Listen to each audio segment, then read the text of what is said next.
Bukod po sa mga bonggang costumes, ngayong Halloween, extra rin sa makeup at face paint ang marami nating mga kapatid. Pero hinay-hinay po, baka magdulot ito ng skin irritation. Yan ang pag-usapan natin kasama ang ating resident morning doctor, Doc Richard. Doc, good morning! Morning, Mama Dims. Tama ka riyan, Dimples.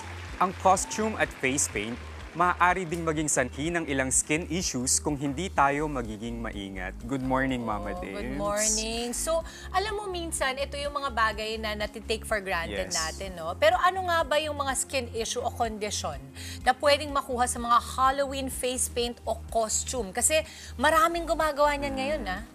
So yung mga skin conditions na maaaring makuha sa Halloween face paint at costume, so unang-una dyan, pwedeng magkaroon ng allergic reactions. Uy.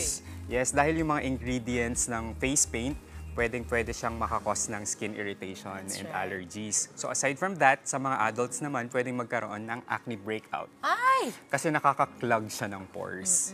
And lastly, sa mga costumes naman, pwede siyang makapagdulot ng fungal infections.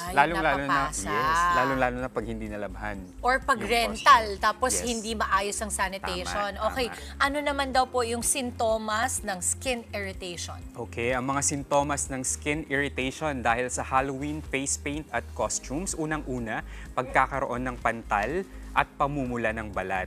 Minsan nagkakaroon din ng pangangati o stinging sensation o mahapding balat. Ang sakit siguro niya, Yes. no? Yung gusto mo na lang talagang pumarty at paki-Halloween party, pero yun pang mararamdaman mo. So, paano naman ito ginagamot, Doc Richard? Okay, sa ating mga kapatid, ang paggamot sa skin irritation dahil sa Halloween face paint at costume, so unang-una, tanggalin agad ang face paint o ang costume. Pangalawa, maglagay tayo ng cold compress o malamig na tela sa apektadong area. At panghuli, kumonsulta tayo agad sa doktor. Oo, ito kasi yung mga gagawin natin kapag nakaramdam na tayo ng sintomas. Pero paano naman daw maiiwasan, Doc? Kunwari, ayaw mo na magkaroon ng acne breakout, ayaw mo magkaroon ng skin irritation.